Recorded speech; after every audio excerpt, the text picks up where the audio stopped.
Ẹ káàsán ma. Káàsán bàbá mi. Kí ni orúkọ yín mà? Orúkọ mi ni Mrs. Dúpẹ́ Quadri.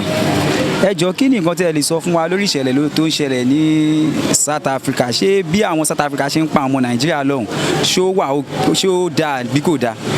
Nǹkan tó ń ṣe yẹn ò dáa nítorí wípé àwọn náà máa wá sí Naija.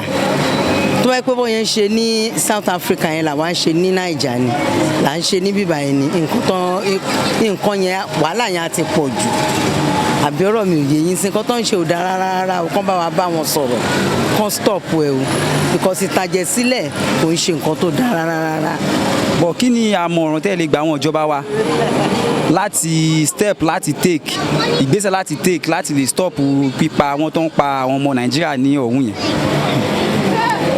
Àwọn ìjọba ti wà níbí àtàwọn ìjọba ti ọ̀hún gbogbo nǹkan tó ṣẹlẹ̀ kò sẹ́ni tí ò gbọ́ nípa ẹ̀ so a bẹ̀ wọ́n kán jọ nítorí ọlọ́kàn forí korí kán bá wa stop ìtàjẹ̀ sílẹ̀ yìí. Àti pé ṣé bí àwọn ọmọ Nàìjíríà níbí báyìí ṣé bí wọ́n ṣe ń ba dúkìá àwọn South Africa jẹ́ níbí báyìí ṣé nǹkan tó dáa ni àbí nǹkan tó dáa? Kò ń ṣe nǹkan tó dáa rárá. Kí ló dé tẹ́ fi sọ pé kò dáa? Ìdí rèé àwa ọmọ Nàìjíríà gan làwa ní ọjà tí wọ́n ń kó síbẹ̀ yẹn kò ń ṣe àwọn ọmọ South Africa.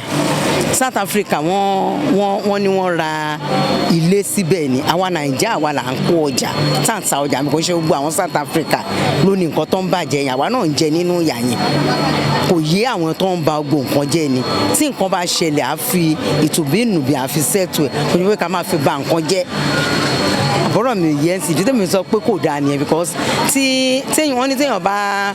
téèyàn bá sọ̀kò sọ́jà ara ilé ló máa ń bá kò ń ṣe ọmọ South Africa nìkan ni wọ́n ba nǹkan jẹ́ wọ́n ba ti Nàìjíríà náà jẹ́ so wọ́n láti ní sùúrù ni kíjọba jọ kán bá wa bẹ̀ wọ́n kán ṣe sùúrù kán má ba nǹkan jẹ́ ẹ́ àbí kò yẹ bàbá mi. Ẹ káàsán. Ó ń bọ̀. Ẹ káàsán o. Ẹ jọ̀ọ́ máa kí lórúkọ yín. Orúkọ mi ni Mrs. Ibrahim. Kí ló bí ìjọba Nàìjíríà lè ṣe sí pípa àwọn ọmọ wa tí wọ́n ń pa ní South Africa àti ọjà wọn tó ń bàjẹ́ ní South Africa? Kí ló bí wọ́n lè ṣe sí? Káwọn ìjọba wa Nàìjíríà kán bá wa dá sí o kán fi àwọn ọmọ Nàìjíríà rẹ̀ lọ nítorí kó lè dáná náà wà lọ so kò yẹ kán máa pa wọ́n ẹ̀ṣẹ̀ wo náà bá ṣẹ̀ wọ́n kí ni nǹkan tó ń ṣe fún wọn kán fi ń pa wọn kán ṣojú àánú wọn àbí ẹmọṣẹ́ làwọn náà àwọn náà ṣàlàyé mọ̀ ṣó possible káwọn South Africa tó wà nílẹ̀ yìí káwọn ọmọ Nàìjíríà kọ́ dédé máa mú wọn kán máa pa wọn kò possible wọn náà fẹ́ lọ bá ilé iṣẹ́ wọn jẹ́ ilé Shoprite jẹ́ ilé Allen àwọn ìjọba ọgbà wọn ti kó àwọn sójà àwọn àmì wọn ti kó wọn síbẹ̀ so wọn ò ṣe kó àwọn sójà àmì yẹn náà sọ̀hún yẹn náà kó máa dáàbò bò àwọn ọmọ Nàìjíríà tó wà lọ́hùn. Ṣé bí àwọn ọmọ Nàìjíríà ṣe ń ba iléeṣẹ́ àwọn ọmọ South Africa jẹ́ ní Nàìjíríà yìí ṣé ó dáa ni àbí kán tẹ̀síwájú sí àbí kán dáwọ́ dúró? A lè sọ pé kán tẹ̀síwájú sí torí ẹ̀mí àwọn èèyàn ń bọ̀ sí.